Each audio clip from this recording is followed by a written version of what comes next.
Hey, welcome back. We have finally made it. We were on the last box. Whew, it's been a bit of a run.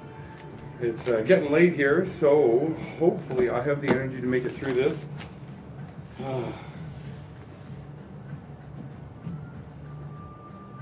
Cool. I don't think what it says is in here. Sorry, there's a little shipping manifest randomly on the inside. I think it's probably from when the box might have been used before. I was wondering when we get to this stuff. Awesome. Okay, now remember earlier I talked about Skinner and how Skinner did this big 8-book series that were kind of considered some of the big books on ceremonial magic. This is one of them. And when we talk about big books on ceremonial magic, I mean big books. Abound. This one is not called Bertha. This one is Dr. John Dee's Spiritual Diaries. For those of you who don't know who Dr. John Dee was, he was a royal court magician, actually, if I recall, during the Victorian period. And he's the originator of the Enochian style of magic, if I do recall.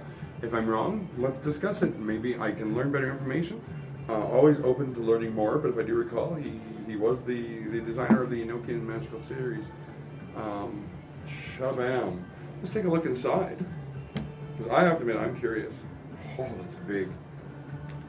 By the way, Dr. John Dee lived from 1583 to 1608.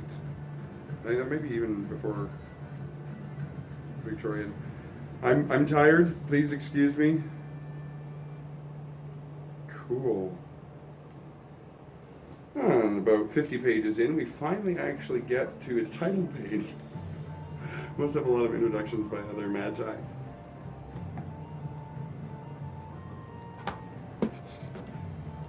It looks modern print, but surprising enough, actually, the paper is also kind of thin. It's not quite textbook thin, but it's darn close. Wow. Well, this is a good one. This is an excellent one. And I just saw something that I love. It doesn't have one of those atrocious glue spines. I hate those, because invariably they dry out, and at some point you're flipping through your book, you have it open to your favorite section, and you hear that delightful pop.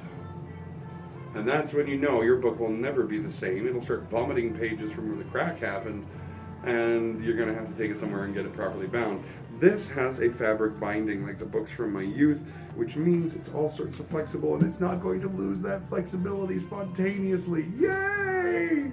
Now, it is a relatively pricey book. If I recall, this one comes for the low price of $109.95. Then again, it's also a huge hardbound book with one heck of a binding. If you're making a study of Enochian magic, or specifically are a fan of Dr. John Dee, check it out. Now, on the kind of high magic, we're going to move into a book which has an awful lot of controversy around it. Most people will have first encountered mention of the book in the workings of H.P. Lovecraft. Those of you who are fans already know what I'm talking about. Now, whether, and I've heard a lot of argument whether it was the fictions of H.P. Lovecraft that inspired the occult versions of the book, whether it was dark secrets that siphoned into H.P. Howard Phillips' mind and caused him to write the mythos. I can't speak as to the absolute origins, but it is an interesting form of magic. Quite often, it claims to be Assyro-Babylonian. It is the Necronomicon. That was anticlimactic. I burped midway through. It is the Necronomicon. This version by Donald Tyson. There's another one that's put out with heavy influences by Aleister Crowley, and it really shows his touch to its work. All of them deal with the mad Arab Abdul al-Hazred. Whether that was a real person or not, I haven't made a deep and scholarly study of it, so I can't really answer that. Now he went beyond that book, just the Necronomicon, and wrote the Grimoire of the Necronomicon. I've seen a similar companion book called Rituals of the Necronomicon that's usually paired with H.P. Lovecraft, with Aleister Crowley's book. So I wonder if this is kind of a similar thing. It's generally considered to be the book of the old ones. For those of you who understand the mythos, that'll be self-explanatory. For those of you who don't, oh boy, it's really hard to eloquate. Do some reading of H.P. Lovecraft, and you'll quickly discover what I mean by the old ones, sometimes called the elder gods. Actually, maybe I can put it quickly. Put really quickly, in the Cthulhu mythos, there are things which are from outside, and they are horrible and horrific, and we are nothing but fleas to them. And then there's the elder gods, which are kind of humanity's defenders, as it were, but they're forgetful. One of the common things in Crowley's Necronomicon is the phrase "Zidinjir Kikanpa Ziana Kikanpa," which translates to "Spirit of the earth, remember, Spirit of the sky, remember." It was believed that the elder gods constantly had to be supplicated to remind them that we existed. Although we were much more important to them, they still tended to get caught up in their daily life, as it were. So, interesting study at the very least for fans of H.P. Lovecraft, or people who want to kind of bring something of a Lovecraftian bent into their magical practice. Oh gosh, now where to begin? Ooh, let's go here. I've been trying to collect the Wellen put out this series of Sabbat books. Unsurprisingly, a series of 8. And I've been trying desperately to collect them. Sadly, I only got 6 in my first half of my order. Here's the one for Midsummer. Hurrah! Sometimes also known as Letha or Lethas. But Midsummer, which is actually a lot of fun for a fire festival. Gosh, where to begin? You know what? The Bibles. The Shamanism Bible. Once again, part of that Bible series. Same price point. This one's slightly higher than the others, and I don't really know why. It's only a touch higher, though. But once again, very easy to digest, very colorful, but although it's going to cover a lot of subjects cursorily, it's only going to give you a cursory look into them. It's not going to do deep. However, they are great if you're looking into a practice or if you're looking to refine your practice. A lot of times, because they cover a lot of things very gently, they'll introduce to you concepts that you may not be familiar with already. And in so doing, kind of spark further study. Now, kind of on shamanism, Sacred Beat from the Heart of the Drum Circle. If I recall, Patricia Telesco was involved, and yeah, she was. Patricia Telesco and Don Two Eagles Waterhawk. Don Two Eagles Waterhawk, by the way, is Cherokee. But Patricia, you'll actually, I have another book of hers right here, so you'll see why I'm like, this is kind of a departure for her, at least so far as I know. I'm very used to her writing books like A Kitchen Witch's Cookbook. Now, you may recall that when I was reviewing the supermarket Sabbats and the supermarket Magick, that I said, sometimes kitchen witchery has kind of fall recipes. And although I love an awful lot of recipes in this book, I've had this for years and years. The Vereniki in here is awesome, but there are some there are some recipes in here that would make foodies blush and go, "Good Lord, pretentious much." But most of them are really quite lovely. This is the book actually that very much introduced me into doing kitchen witchery and really using my components of my recipe magically. And that is to say, adding things like cheese for happiness.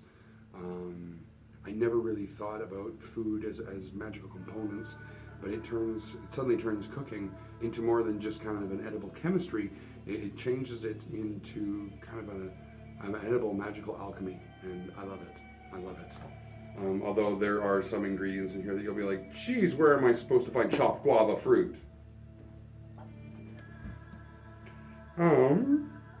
Now, going on to something kind of edible, if I do recall, but magical in a way, chakra tonics. The idea behind it is to kind of help kickstart your various energy centers through various kinds of drinks designed specifically to help heal, to help energize, to help cleanse, or in the case of a very overactive chakra, to help calm it down. Achieve balance. Now, part of looking into Egyptian magic, everybody, the types of magic people are the most interested in always are protection magic, prosperity magic, and love magic. This is Egyptian prosperity magic. So if you enjoy magic, Egyptian magic, and are so sick and tired of reading everybody else's very Western style prosperity magic spells, this is for you.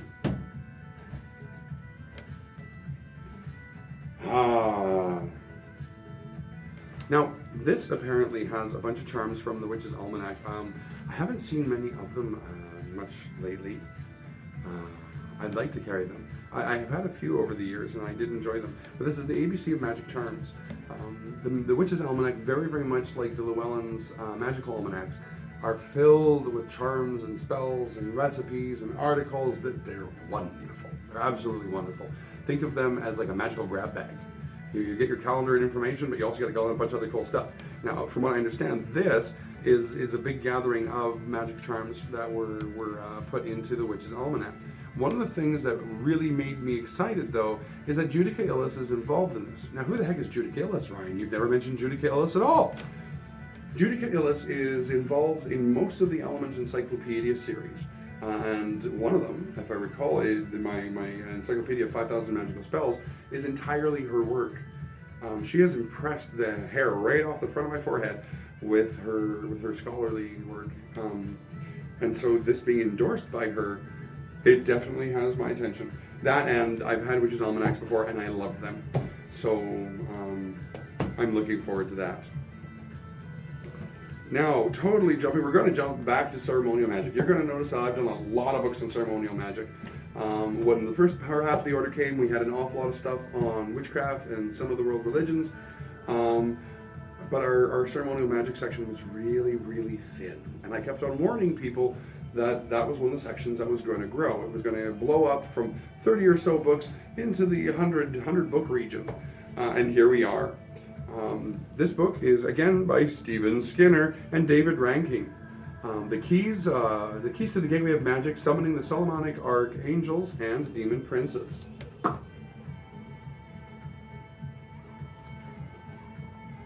And again, hardcover. Here's another neat one. I'm going to mispronounce this. The Magical Treatise of Solomon, or Hygromantea. Hygromantea, yep. The true ancestor of the Key of Solomon. Now, if I understand this correctly from the reviews, and if I remember correctly, because it's been a few months since I originally ordered these, this is kind of the magical predecessor of the Key of Solomon, which is so lauded as a work on theurgy and essentially demonology.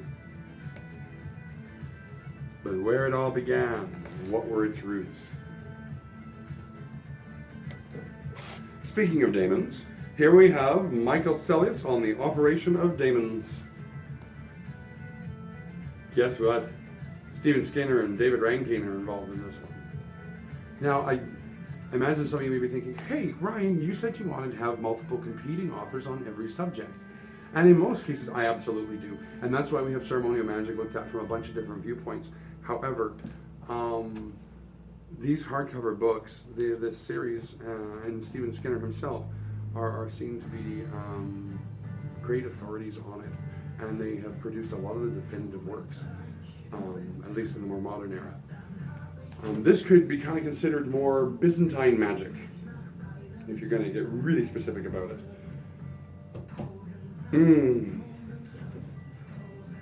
Along very, very similar lines, and from the exact same people, the Grimoire of Saint Cyprian, Clavis Inferni.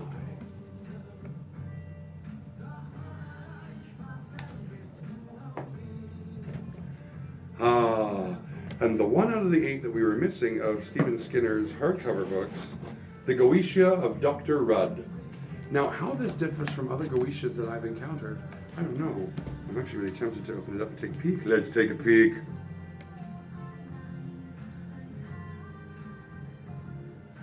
Please don't think I'm awful for what I'm about to say. So far, the biggest difference is it looks like it has a lot more information, and The artwork is of a much higher grade than that produced by Aleister Crowley. I haven't seen a single mermaid with boobies pointing in oddly opposite directions, and I haven't seen a man with a phallus that comes to his chin. See, you just caught me. I gave away the information. For those of you who watched the whole unboxing series, remember I mentioned, Forbes on page, 43, up to here. Crowley was exploring his bisexuality at the time, and his drawing style is very juvenile, just like his handwriting.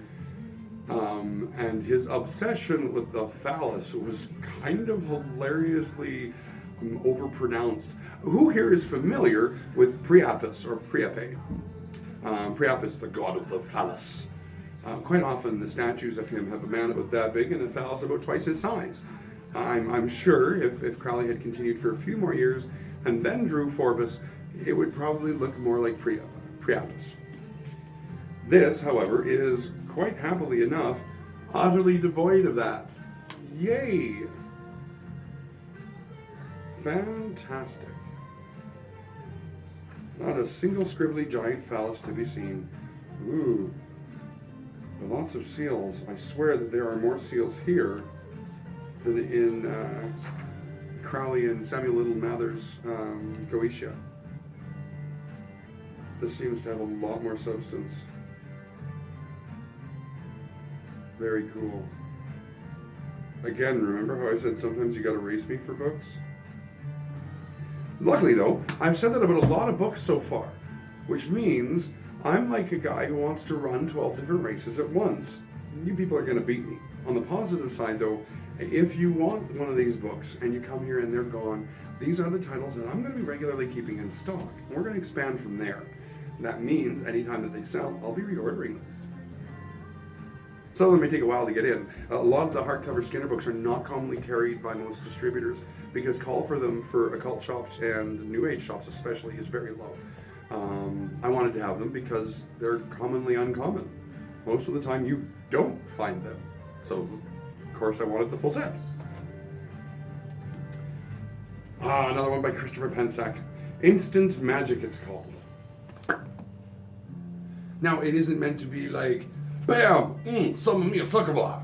No. It's more of doing magic in the moment. A lot of people don't realize. I remember once actually I was out for dinner with somebody, and there was just this really awful person, and I'm like, that's it. I'm going to cleanse the area. And she kind of looked at me like I was on crack, and I poured a little bit of water out of my water glass into my teacup, and then I took a salt packet and I put salt in it. A lot of times the ingredients for magic are all around us, and we are so caught up in the mundane that we don't even see them for what they are.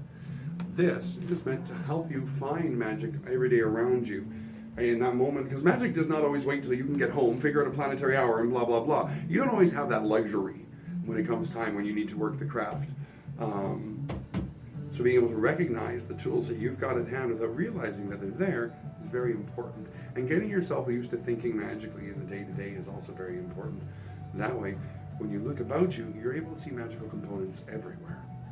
No matter where you are, you've got spells at your fingertips. Now, here's something completely different. And now for something completely different. The Ministry of Weird Walks. No. Meditation as a spiritual practice. Meditation is quite often colored by the spiritual practice it comes from, but rarely is it addressed on its own as a spiritual practice in and of itself. That's the idea behind this. Now, this is also meant as an introductory book, so those of you who are new to meditation or going, oh, I don't think I'd be able to handle that, check it out. Check it out. It's meant to be. It's meant to explain things to the novice. Now, running back into magic, especially ceremonial magic, we have the complete book of spells, ceremonies, and magic by Magin Gonzalez Whippler. I love actually how Raymond Buckland used to refer to this book. It's going to sound stereotypical. What was it exactly? I'm trying to remember the words. Suffice it to say, it was essentially everything you wanted to know about magic but were afraid to ask. That's pretty much generally the gist of how he viewed this book. And for those of you who are still kind of borderline familiar with Raymond Buckland, a lot of modern witches call him Uncle Bucky, or at least I find actually usually witches who have been around for maybe 10 years or more. And that's just because we were all kind of exposed to his books. A lot of us cut our teeth on his complete book of witchcraft. So good stuff. One of the other endorsements that really tickled me and gets my attention immediately is Scott Cunningham, who can be said to be one of my most favorite authors of all time. He endorsed this very, very strongly. I look forward to reading it. I may not get the chance, at least not soon, but eventually. Now, we do look at all sorts of different kinds of magic, and I know some people have been happy getting books on Santeria, but there is actually a difference between Santeria and voodoo, especially Haitian voodoo. Now, this book is written by Mambo Chitatan. She's a Mambo Asagawe, which is as far as I understand it, I don't know of any other rank higher in initiation for Haitian voodoo, albeit I haven't made an enormous study of it. I keep on wanting to go to Haiti because I want to meet the voodoo practitioners there, and discuss and talk and learn and watch and just generally be a magical explorer. But she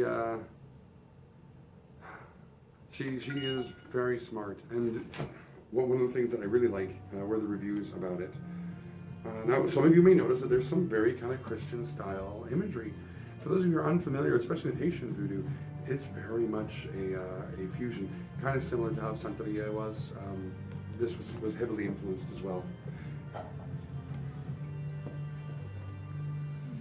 Now, I like to look at a bunch of different kinds of witchcraft. A lot of us are kind of used to the kind of modern magical movement. So I've been trying to introduce, Italian witchcraft, and Scottish witchcraft, and Welsh witchcraft, and this is Saxon sorcery and magic, which is looking at, again, it's going to be through more of the lens of witchcraft, but we were looking at Saxon methodology, so very cool. Now, anybody who's ever done anything with the Fae is going to be familiar with the idea of glamour. The title of this book at first offset me, I'm going to be honest. Glamour Magic, the Witchcraft Revolution to Get What You Want. The thing to remember is that she's not referring to, a better word would have been to what you will. However, most people don't understand that. Most people don't understand the difference between, say, the object of your want versus the object of your will.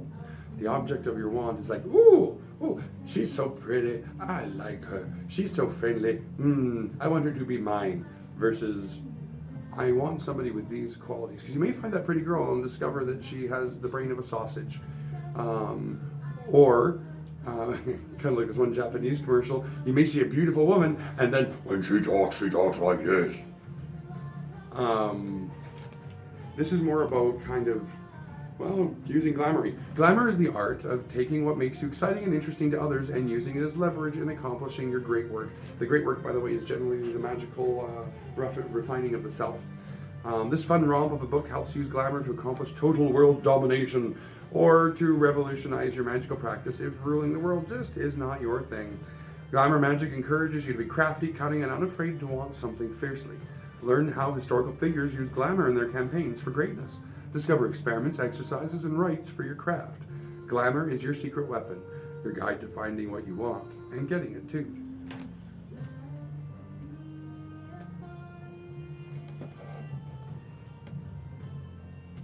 Now, it's one thing to craft a ritual for yourself in your own space. It is another thing entirely, if ever you've tried this, and you'll understand what I mean, it's another thing entirely to craft public rites or rites for multiple people or rites for open temples. It's difficult. A lot of times in magic, you know what people like, and in a coven or something, you understand what moves people, and you tend to form kind of regular rituals. With things like open temples, stuff like that, you don't have that luxury. You're dealing with people quite often that you're meeting for the first time. Well, Isaac Bonowitz, who is fantastic, love a lot of his scholarship and his contributions to the literature. He wrote this book called Neo-Pagan Rites, A Guide to Creating Public Rituals That Work. So, If you're trying to craft rituals for a temple or for group, or if let's say you're trying to hold some kind of greater festival and you're in charge of doing a great big pentacle walk or something, check this out. This is likely to be very, very helpful in devising public rite that will be engaging and immersive for everybody involved. When people first meet each other, when they're brand new around each other, it's very, very hard to let go and experience or get deeply entranced. This will help you guide others to do just that and have moving spiritual experiences, even though they're with people that they don't necessarily know all that well. Now, remember how I talked before about the magical almanacs, the witches' almanac, stuff like that, and how they have all these wonderful little articles. And if you've talked to me in store, you've probably seen something about Scott Cunningham's Magical Sampler, which is a bunch of the articles he wrote put together in a book. This is Llewellyn's Magical Sampler. This is the best articles from the Magical Almanac, and I can't wait. I've been collecting Magical Almanacs since 1995. They started printing them in 1990, by the way, so I missed 5 years. But this is the best of the best of the best. Oh, and I recognize a lot of these articles, which are awesome. I don't mean to be a fanboy or anything, but I'm going to extremely highly recommend this book. Now, of course, it is going to have, this is not filled with a bunch of hoary spells. This is not filled with ancient traditions lost to time, unearthed recently by archaeologists. No, it's magical articles written on a lot of different subjects by modern witches. Actually, some examples.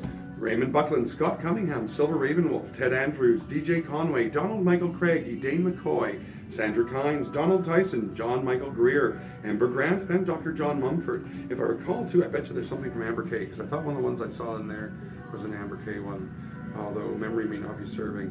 And you know what, to Tracy Regula. I probably shouldn't take too horribly long looking. Go quickly, Ryan. You know what? No more quickly. If you'd like to know or see if there is any Amber K in here, check it out. Always remember too, you can browse through a book and make sure it's something you like before you buy it. In fact, I kind of prefer it that way. The business is doing well enough that we do not need to sell you something you don't need. I don't want to sell you something you don't need or want. I want to make sure I connect you to what you're after. That's why I try to have a broad selection of books and products here in store. Now, actually, speaking of broad, here's one that I really, really like. I was first introduced to it by the video, but there's the book by the same name, and some of you may already be guessing what I'm talking about. Sadly, I don't have anything to edit myself out, so I can't do the what the bleep do we know. But what the bleep do we know? This looks a lot at spirituality and quantum physics and programming water, stuff like that. Very, very interesting.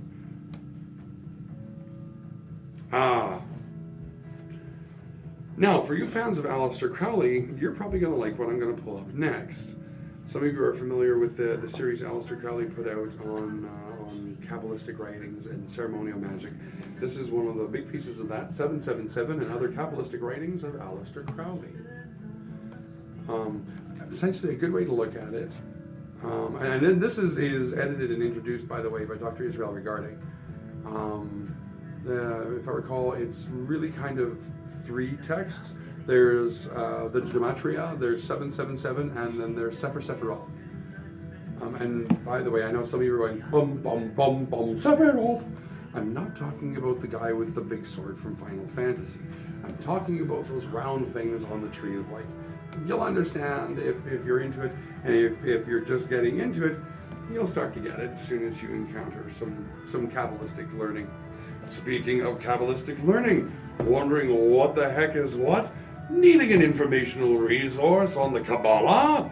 Well, luckily enough for you, Godwin's Kabbalistic Encyclopedia, boom, is here. Now, what exactly does this entail? Good heavens, a lot. You're going to be seeing names of God, names of angels, concepts of the Tree of Life, relations. You might even see something about art. It is the Sephiroth that doesn't exist. Or does it? Find out in this book. Help, I'm running out of space. Now, sadly, my Psychonaut is sold, my copy of Psychonaut, and if you've never encountered it, it's all about chaos magic. A good way to sum up chaos magic is to tell a joke. How many chaos magicians does it take to screw in a light bulb? A Bluefish Tuesday. Did that make no sense to you? Well, chaos magic sometimes doesn't make sense to many people. A lot of it is based around whimsy. If you want to know kind of more how I mean it can be whimsical yet magical, look into worshippers of Eris. That might start to give you kind of an idea. This is hands-on chaos magic, reality manipulation through the Obayaki current. Now, what an Obayaki current is, I have not the faintest, but I can tell you that chaos magic quite often relies upon doing things in ways that you wouldn't expect, but it frees you from your expectations, frees your mind from boundaries, and the idea behind it, if I do recall, is to open up whole new ways, whole new paths to power within yourself, ones that are untried by others. Why? Because it generally tends to seem crazy. Don't worry, it's not going to have you jump off a bridge in order to channel energy, but it will challenge a lot of your preconceptions. So if you're very used to kind of a rigid style of magic and you're looking for something, a bit of a departure, don't go for that book. If you're into ceremonial magic and you're looking for an absolute departure and something utterly different, completely the opposite of a lot of what you're used to, check it out. Free your mind. Now, here's a book that I know some people are going to say, well, why do you carry that? Why does it need to be different? It's not different. The book I'm talking about, again by Christopher Pensack, is Gay Witchcraft. And you're like, well, why can't they just be witches like everybody else? Oh, and maybe, I don't mean it to sound like it's people like, oh, well, why can't those gays just be with us? It's not a book about separation. In a religion where we look a lot at the mixture of male energies and female energies, of a god and a goddess, being gay, transgendered, lesbian, it tends to put you in a little bit of a weird kind of limbo. Yeah, you can go along with men's mysteries, but usually at men's mysteries, they're not going to talk about that hot guy or about the challenges that come with it. And you can go to women's mysteries as a lesbian, but there's going to be some things that aren't going to quite mesh. And so you wind up feeling a little bit like you don't belong, and it's almost like you want to have permission to be. Now, another thing, too, that was very revealing in this book, there are a lot of deities who were gay, lesbian, bisexual, transgender, gender fluid, whatever. There were a lot of them throughout mythology. Most of them, though, were completely heterosexualized by recording priests and what have you. Well, what do you mean, Ryan? I'll give you a quick example. Very, very, very quick. Hyacinth. Oh, that's a girl's name, yeah? Hyacinth. Would it boggle your mind to know that the original love story the original love triangle between Zephyr, the north wind, Apollo, the sun god, and Hyacinth was actually Hyacinthus. Hyacinthus was a very handsome youth. Hyacinthus was a young man. Apollo was in love with Hyacinthus. Zephyr was in love